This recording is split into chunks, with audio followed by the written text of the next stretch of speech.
Welcome to another episode of Whitetail Rendezvous, coming to you 6 days a week as we interview whitetail experts and hear their traditions and personal stories of the hunt. Learn more about the latest gear, discover proven tips, and the latest strategies so you can make your next hunt a success. Now, here's your host, Bruce Hutchin. As host to Whitetail Rendezvous, I want to say thank you. Thank you for almost 100,000 iTunes downloads. Thank you to the 300 guests who've been on the show. And thank you to over 30,000 followers on social media. Couldn't do this show without every single one of you. And secondly, sometimes the sound quality isn't radio quality, isn't recording room quality. It is what it is. People might be in a tree stand, a box blind. They might be sitting in their pickup truck on a hillside, or they might be traveling to and from a blind or home from work. They're all over. And because of that, sometimes the quality isn't what you would expect or would have hoped for. This is Whitetail Rendezvous Podcast, episode number 305. Welcome to another episode of Whitetail Rendezvous. Hey, today we're going to meet with Daniel Jackson, otherwise known as Jackson. He's done some neat things in his life. One, he's taken 2 bucks in 2 years that he's been archery hunting back to back. Plus, he pulled off a 100-yard shot with his buddies watching, and we got that on YouTube. It's going to be part of the post. But even more than that, he gets it as far as what does it take to set up a stand, to be in the right place at the right time. It's extremely analytical, and he brings all his business facets into his hunt. And the kid's good, guys and gals. You want to listen. Hey, listener, don't forget to text 33444 Food Plot for your free Food Plot ebook. Welcome to another episode of Whitetail Rendezvous. Hey, we're heading down to the southern tip of Illinois, and we're going to talk with Daniel Jackson. And Daniel goes by Jackson, so that's what we'll do. Jackson, welcome to the show. Hey, thanks for having me. Glad to be here. Well, Jackson and I connected on Facebook, and he's just got a gorgeous deer that he took this year. So let's just start off with your 2016 hunt, and let's tell the story about that buck. Well, thanks. I'm super excited about it. I don't know about the rest of the country, but I'm from the very southern tip of Illinois. If you got a map of Illinois and you put your finger at the very southern part of it, that's where I'm from. That's where I hunt. And this year, at least in my experience, has been pretty bad. Earlier in October it was good, but by the time the rut started coming around in November, we had that big old supermoon that everybody talked about. And in my part of the country, it was unseasonably warm. And between that and having the bright nights, it kind of threw off deer's patterns and stuff. And I was really getting down myself. I hadn't seen any deer for like 3 weeks. Nothing, great that I would, really brag about. And I had good deer on camera, but, haven't really seen them in the daylight. I only got them on camera at 2:30, 3:30 at night. So it just happened by chance. Me and my buddy took off work, and we decided to go hunting that evening up at his place. And up there, the guy that has seen some deer, he said, well, that's not really a good evening spot. He says more of a morning spot. But we just decided to go somewhere, throw up our stands, and, just see what we see out there. And I got my grunt tube out, and I started grunting. And I guess the kind of a funny story is he texted me because we're about, 15 yards from each other. He's in a ladder stand, and I'm a climber. And we're kind of facing opposite directions so we can see behind each other. And quite honestly, I went out there that evening, wasn't really expecting to see much.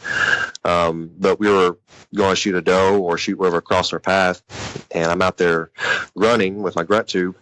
And he texts me, he goes, hey, man, that grunt's not very loud. And I kind of text back and said, well, deer aren't very loud, man. So just kind of to satisfy him and, kind of be goofy, I kind of opened her up a little louder, got louder. And I honestly thought, I was grunting so loud, I thought I scared off every deer in the vicinity. I swore there was no deer in the area by the time I got done.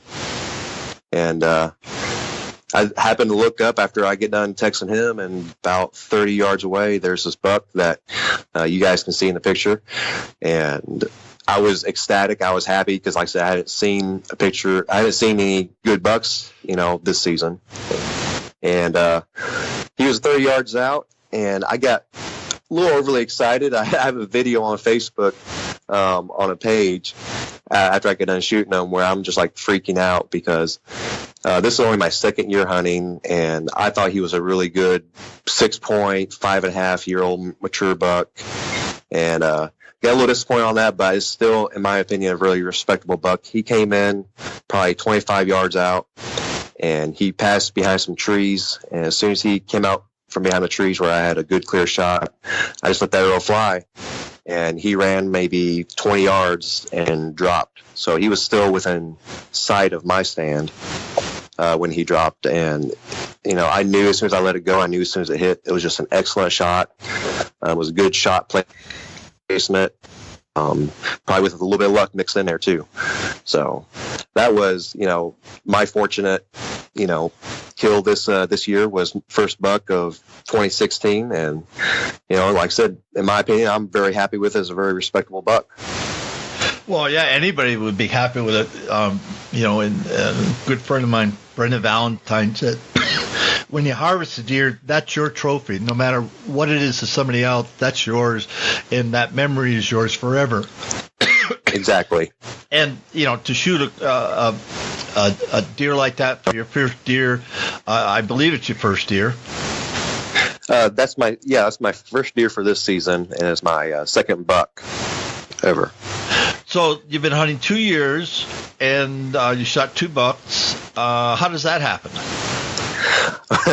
Well, I wanted to hunt as a kid, and I didn't quite have the same opportunities as everybody else. My parents, we weren't poor, but we didn't have any extra money for them to buy me bows and guns and four-wheelers and things like that.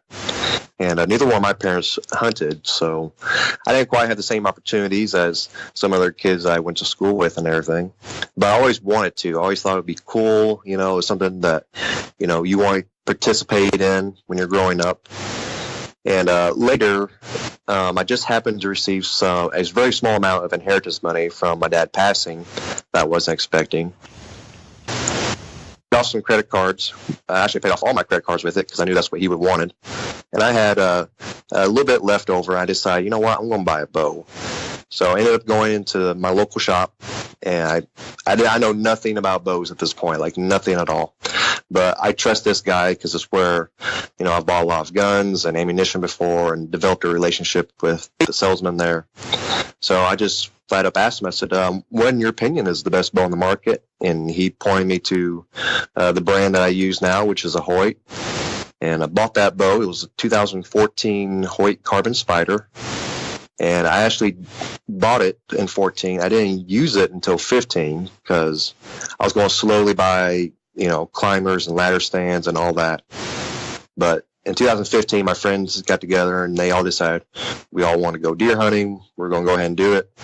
So in 15, went ahead and made, just jumped in all 4 feet and did it. And that year was the first year I shot my first buck. And that one was probably, I'll attribute it to beginner's luck. I'm not going to say there was any skill involved.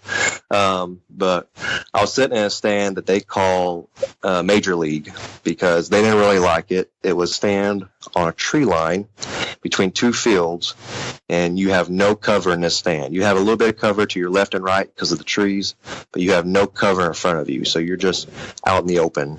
So that's why they called it Major League. And so I decided, Major League, and went up there and sat, and it was probably between 8:30 and 9 o'clock is when I shot that buck. And it was raining, it was drizzling a little bit, and I'm out there getting wet. And I text everybody, I said, hey, if it keeps raining like this, I'm going to go ahead and get out of the stand and go into the house. And as soon as I sent that text, I put my phone back, I moved my phone down and put it back into my little kangaroo pouch. And as soon as I said that, there's this buck right below my stand. I mean, he was literally probably about 10 feet from my ladder. And let that be a lesson to you guys for not paying attention when you're out there on your phones. But I had been grunting a little bit, sporadically before I was texting them. So that's probably what brought him in, was hearing a doe estrus grunt on the grunt tube. And he decided to come across the field. And, of course, like I said, me being a dummy, I'm sitting there texting them, complaining about the weather. And as soon as I put the phone down, boom, I see antlers 10 feet from my ladder. And I got to go ahead and grab my bow and slowly stand up and pull back. And as soon as I got to that point, he was already past my ladder. He was 3/4 turned away from me. And I let that arrow fly. And that one, my heart was pumping so bad. And I was so excited that I couldn't see straight. I heard the arrow hit, and I was really nervous if it was a good shot. I mean, my gut was in my throat. Didn't know if it hit well. Didn't know if I gut shot him. It was a very exciting, very scary time when I let that arrow fly. But he ran, and I saw him drop in the distance. He was, I'll probably say 100 yards, and I saw him go down. And I decided, I was so excited because if you look at my text messages between me and my friends, from the time I sent the message, hey, if it's still raining, I'm going to go in, 3 minutes later, I'm texting them saying there's a buck down that I just shot. So I was really stupid happy on that one. Got up there. He was a good 10-pointer. He had 2 broken tines, which actually made him an 8, so he would have been a 10. And I couldn't wish for a better, experience, other than maybe me paying more attention. Other than that. Oh, that's a great. I'm just sitting here now. Let's dissect that, because there's a lot of people that have been hunting more than 2 years that haven't shot the first buck yet. That's just the way it is. Mm-hmm. If you throw us all in the can, I remember it took me. I killed a doe the first year, but my first buck wasn't till the next fall, so it took me 2 years, and he walked right underneath my stand. I could have dropped on him and got him that way, and he just stopped at a corner post, and I had some scent out, and that's why he came in. Yeah. And he just stood there, and the rest, as they say, is history. But be that as it may, you're doing something right, and you said you're grunting. Now, how did you learn how to grunt? Well, I bought just a regular grunt tube. I think it was a Primos, actually. It had an extendable ribbed tube, and you could take the top off and adjust the reed inside for your different tones, from fawn all the way to doe to buck. And I forgot what it was. I was watching something, probably an ad or YouTube or something, and they were talking about the extinguisher grunt tube by Illusion Systems. And when I watched the video, they were explaining kind of the philosophy behind the design and how it worked. And when they explained it, it sold me on it, because it convinced me. And I went ahead and bought it. And as soon as I started using it, I could tell that there was a difference between the grunt tube that I bought in the store, which there wasn't anything. I mean, there's nothing wrong with it, but I believe the quality in the extinguisher is better. I think it has better sound. And so far, I've had, I'll definitely attribute it to both successes, because I've been grunting both times that I've seen these bucks come in. But watching their videos on their DVD, they have some really good explanations. They really get into kind of deer psychology, into, grunting and what different communications deer use for grunts. Other than that, I wouldn't have known. I've been out there probably acting fool with it. But I've had success with the same grunt tube grunting in does, using like a fawn in distress. And I've had does come in and check the area out. They weren't big enough that I wanted to shoot and really, put in the freezer. But I figured that if I'm able to have success with does coming in and not scaring them off, then I must be doing something halfway right. So that's the grunt tube I use. And I liked it so much that I actually bought a second one this year, because I have a coat that I hunt with. And I had a bad habit of leaving it in one, and then the next morning taking the other, my out and not having it in there and being stuck out in the woods with it. So between learning from people that I thought were reputable and respectable, and using, good equipment, I believe is what, helped bring those bucks in. Now, the first year you said you were basically in a funnel, if I understand correctly, wide open fields, and there's a tree line, and it's really narrow, and then that's where that stand was. Is that correct? Yeah, this tree line was just splitting two fields, and my ladder stand that I was sitting in was facing one of the fields. It was just facing wide open. It probably had tall Johnson grass in it, and the owners had cut a path through it. So if you can imagine me sitting on a tree facing the wide open field at like a 90-degree angle, I have a path directly in front of me that's cut probably 5 foot wide out of the Johnson grass. And then from left to right, I have a straight path cut from me. This buck, he didn't come through any of those three paths. I heard it said by a friend. He was quoting something he read or heard. He said that bucks will tend to take the hardest path. They won't always take the path that the does travel.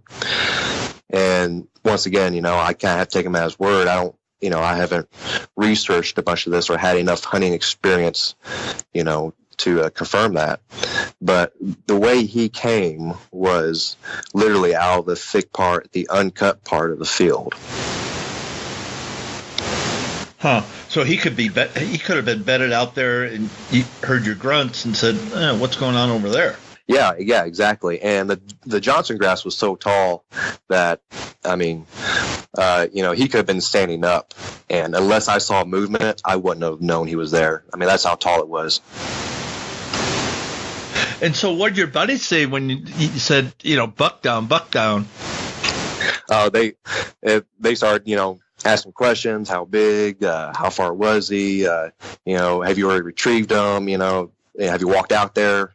And I gave it probably a good, I decided to wait 40 minutes in case maybe I got one lung or maybe I didn't get, any of the vital organs, just hoping that he would bleed out. So I tried my best to wait 40, 45 minutes. I think I really ended up waiting like 25 because I was so excited. And I knew where he went down. So where I shot him to the point that he went down, where I initially shot him, I couldn't find any blood because I walked out there and I was going to try to follow a trail. But I decided, well, I seen him go down, so I'm just going to walk over there. And about halfway towards that spot is when I picked up blood, and it was really obvious that he passed through there. So I just, combined with that and my knowledge of where he dropped, I just went and walked straight to him, and that's where I retrieved him. Was about 100 yards away from the stand. So did you double lung him or take him, from the side quartering way and come out the other shoulder? Tell me about the shot. I think I single lunged him because, I'm trying to remember when I gutted him, which it was. I think I shot him. I remember the arrow was in his left side, so I knew I single lunged him when we retrieved him. And I don't remember cleaning him if the arrow penetrated far enough to double lung him or not, but it definitely single lunged him. And I think that's why he was able to travel as far as he did with that one lung. And I think when he fell, it kind of, pushed that arrow a little bit further in him. So I'm glad I waited that long because I would have hated to, walk up while he still had one good lung, possibly, so he could, run further or, me lose track of him or anything like that. When you shot him, did he jump or go sideways or duck, try to duck the string? What was his reaction when you let the arrow go? He kind of jumped to the right, is what it was. He didn't really duck at all. He's probably literally 18 feet below me at this point to my left. So there wasn't a whole lot of reaction time between hearing the string on my bow thump and the arrow hitting him. But yeah, he did move to the right, to his right, because of where I shot him on the left. And then did he run away, walk away, trot? Yeah. What was his reaction? Yeah, he definitely, he booked it as hard as he could. He ran as hard as he could, almost in the same path he came from. And when he started running, that excitement, there until he dropped, just, my heart sank, went from my throat back down to my toes. I was like, oh no, like he's running, he's still running, and he's still running. And then as soon as he drops, I mean, it's just a flurry of emotions, going from excitement to shooting him to thinking, oh my gosh, I didn't get him. He's going to just keep going. And then watching him drop, just going, being ecstatic and, just, happy as can be that, he went down. Yeah, I'm just, trying to visualize that. For a first kill, one, you remember a lot of details. You could have waited longer, but you saw him dump. I mean, typically, I also hunt with a rifle and muzzleloader, and when I shoot them and they dump, they're done. I mean, unless if you hit them in the spine or the brain and knock them out. Well, the spine's going to put them down, but I've had deer that I thought I hit them right where I wanted to because they were so close, and I missed. And that's one thing bad about headshots. You can actually knock the deer out or an elk out or whatever with a rifle, and then all of a sudden they get up and they just walk away, and you go, what happened there? Yeah. And so just be very cautious. If you do take, I'm talking 50-yard shot, and you don't expect to miss, but there's a lot to miss if you do that. But be that as it may, let's go back to your hunt and talk about who set. It sounds like you went to a pretty good pro shop to get you set up. How much time did you take learning how to shoot your bow? Oh, how much time did I take? I never really count how many arrows I, shoot in one. They like I said, I trust these guys, and I've done a lot of business with them in the archery department. For a while. They like I said, they walked me through everything. They set me up with, get my sight, get my draw, and weight. I got a bad right shoulder, so back then I couldn't draw back, 60 pounds. I couldn't draw back at all. So I started working on lower poundage, probably around 50 pounds, which, people don't think 10 pounds makes a difference, but, when you get a bad rotator cuff, it does. So they set me up, taught me, how to hold my bow, what kind of releases, what kind of releases people prefer. And I started throwing arrows there in the shop after I got, set up. They papered it. I got my 20-yard pin set up and went home and started practicing between 20 and 40 yards is what I started practicing at. So after that, it was just a matter of going home and, shooting. And then I got on YouTube and started watching videos of people that I respect and admire. One of the names that I hear gets made fun of in the hunting community is Cameron Haynes. He's a representative of pro staff for Hoyt, but the guy makes some crazy long shots in his videos. He makes 100-yard shots and longer, and he has just a super tight group with 3 arrows at 100 yards. So I started watching him and just listening to what he had to say, and some of the tips that I picked up from listening to him was like, if he says if he intends to shoot game at 30 yards, he'll practice at 60, which kind of falls into that saying of, aim small, miss small, which, I definitely believe in. The smaller you aim for, the less margin of error for miss you're going to have. So since I started, after that first season, I started putting in more time practicing. I got a new bow this year. It's a 2016 Hoyt Carbon Defiant Turbo. And this year I actually made a 100-yard shot with it, actually several target shots with it. So Wait a minute. I read that in your bio, and I'm, thanks for the segue. Yeah. So Cameron Hayes, is an exceptional hunter, athlete. He created a brand for himself just because of his exploits and his dedication to the sport. Unbelievable guy. And when you shoot 100 yards, even a rifle, I hunt with a crossbow, that's a long shot just to hit a target. Yeah, it is. Let's talk about that 100-yard shot and what bow you did it in and used to do it, and let's talk about that and why you thought that was important too. It's impressive, Jackson. Don't get me wrong, but why was that important to you to do that? Well, we were at deer camp, and it was back in the second week of November. It was me and my buddies, and it was over on his place. So we had a camper set up, and we were out there, just had a fire going. I brought chili. I have last year, so this year, I guess I started a new tradition of me bringing chili because they voluntold me I was. So we were out there, and we just came in from the morning hunt. None of us got anything, so we changed back into our regular clothes. We were just milling around, and I had my block target in my back of my truck, and I decided, hey, I'm going to just, throw some arrows.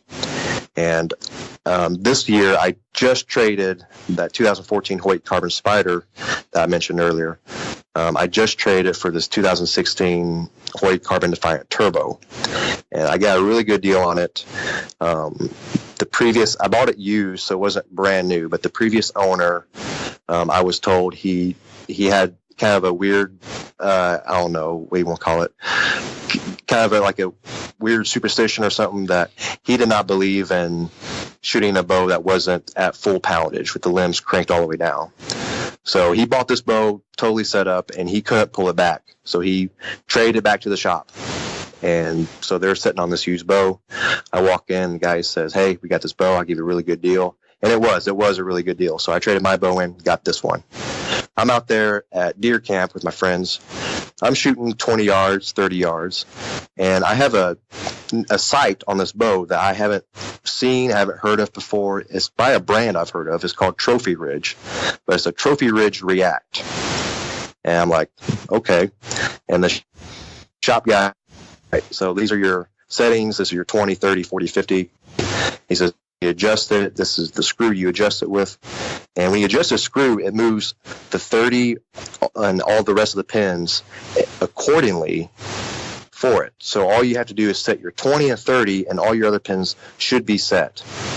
And I was looking at this guy like, no, there's no way. There's all kind of arrow weights, arrow lengths, speeds.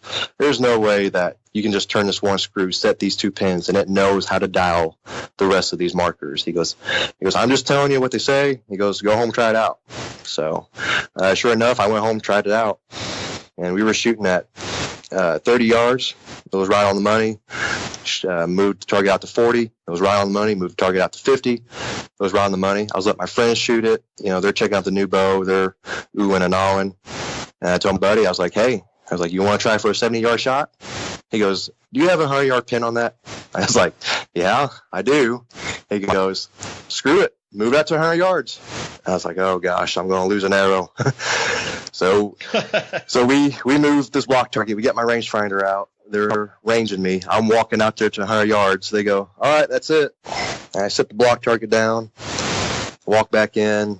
My buddy's out there. He pulls it back. He sets it on 100 yards, and he lets the arrow go. And this little small block target, I'm sure everybody has one or seen one. They get really small out there at 100 yards.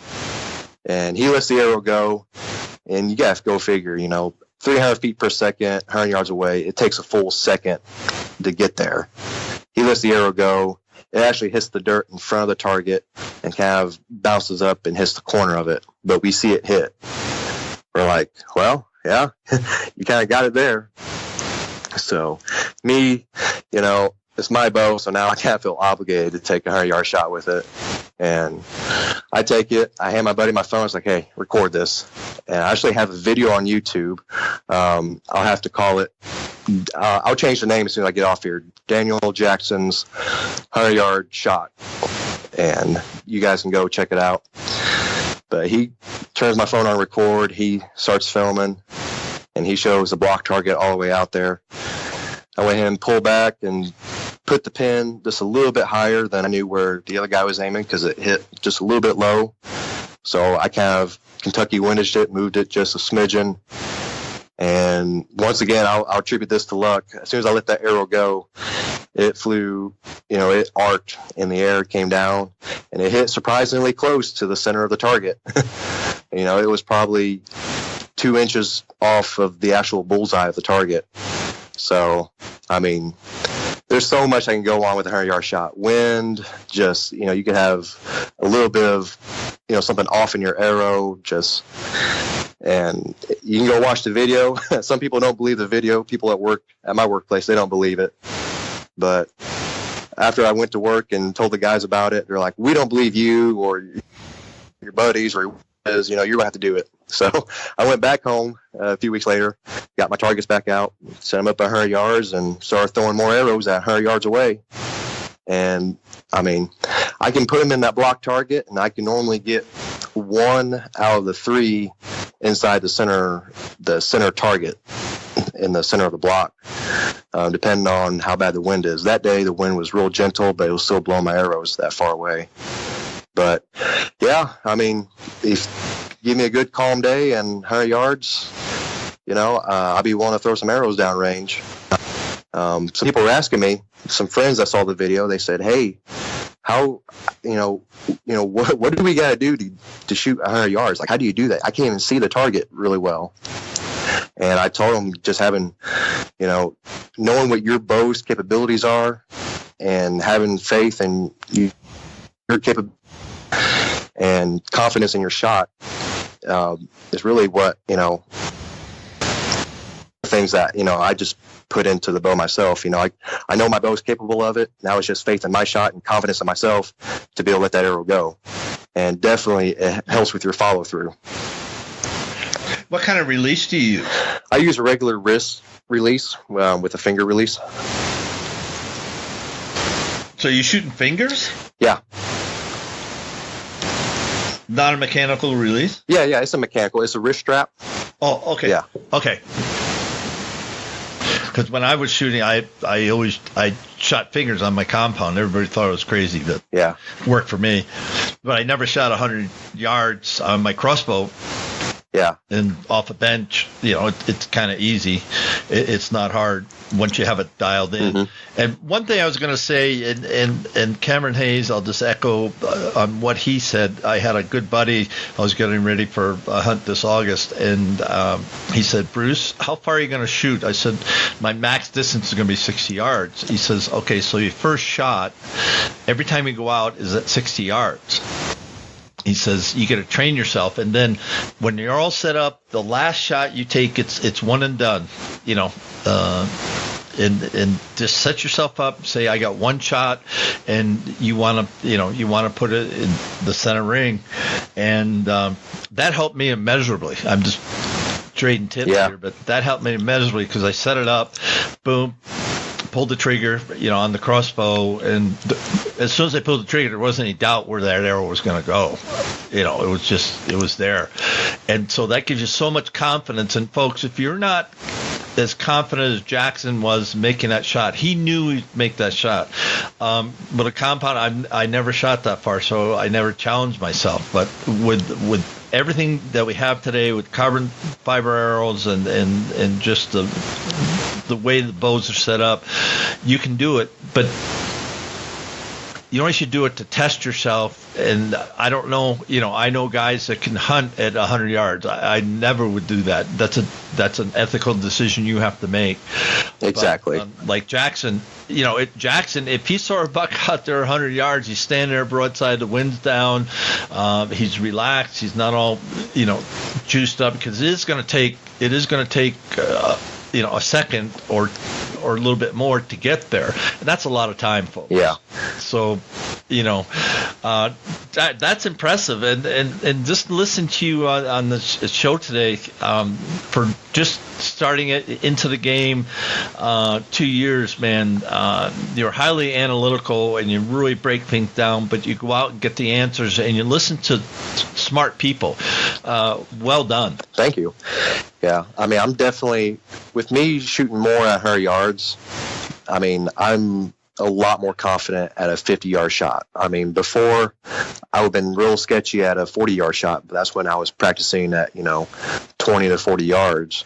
But, when you push yourself to something you don't think you can go to and you get confident in that, just everything within that range just, is like, piece of cake at that moment. So I want you to share in the warm-up. You have a website, motivational in setting goals. Obviously, you're a heat-seeking missile, as far as I'm concerned, as far as goals are. So, one, how do people get in touch with you? Two, give us the information about your motivational page. My motivational page is called djacksonmedia.com, and it's actually going to be like it's a blog page where I'm going to share like exactly that, how to set goals, how to be intentional with your life and not waste it away, just how to be successful. And when a lot of people hear that word successful, they think money. The first, a lot of the times people think a business suit and think like a white collar desk job, but that's not how I measure success. It's not with money. I measure success by how intentional we are with our lives. So, I grew up in an area where people, they wake up, they go to work, they come home and, watch TV. And if that's all you want to amount to, you're successful at it. You've achieved what you wanted. But I hear other people all the time say, I want to travel, or I want a better job, or I want a college degree, or I want this, I want that. And I tell them, I was like, do it, prove it, show me you really want it, go out and do it. And, and people are like, what, they talk about all the things they want, but they never set goals. So essentially what they have that moment is a dream, because they never make actions, they never take steps onto how to achieve what they want. So if people want to travel the world, find out what it's going to take for you to travel. I mean, travel locally, go to parks, go to museums, go to wherever you want to locally and start extending it out, start saving, there's so many steps between, turning a dream into a goal. People don't take that jump, and it's a very measurable, very intentional thing that can turn people's lives into something that they were just wishing they were doing, turns it into what they are doing. So my website is djacksonmedia.com, and like I said, it's a blog website. I'll also link on that blog page materials and authors that I read, I keep track of, and none of that material, none of the information is mine. I mean, I'm simply passing information along, and I'm learning from people that, that I admire, that I recognize. And I'm, pretty much condensing their information to how I interpret it, to how it applied to me, and hoping that you'll go check them out and that, that you'll gain something from it yourself. Because I believe we're not here just to keep information and secrets to ourselves. We're here to spread it. We want people to learn. If you're not helping someone else, you're not doing the world any good. So I don't believe in hunting secrets. I don't believe in keeping secrets, at all. I want you to be successful. I want to give you the tools. And if I have knowledge or information that can help you better yourself, I want to give it to you. So that website's one. You can also get a hold of me on Facebook, facebook.com/djacksonmedia. And I'm also on Instagram on djacksonmedia as well. Jackson, on behalf of Whitetail Rendezvous Nation across North America, you just been, I'm just amazed of what you've done in a very short time in the hunting industry, and I'm just, I'm applauding the last segment about, making it positive and turning dreams into reality, because a lot of people miss that, and, good luck with that. So on behalf of everybody here at Whitetail Rendezvous, thank you, sir. Yeah, well, thank you. Thank you. Our next show, we're heading north of the border to Old Canada in the bush country with Calvin Buckler. Now, Calvin's been involved with the Boneyard, plus he's just bringing out a new line of carbon arrows called Killing Sticks. It's going to be at ATA this year. And he also showed me a picture of his biggest buck to date that he's taken up there. So it's a huge buck. Great story. Listen it.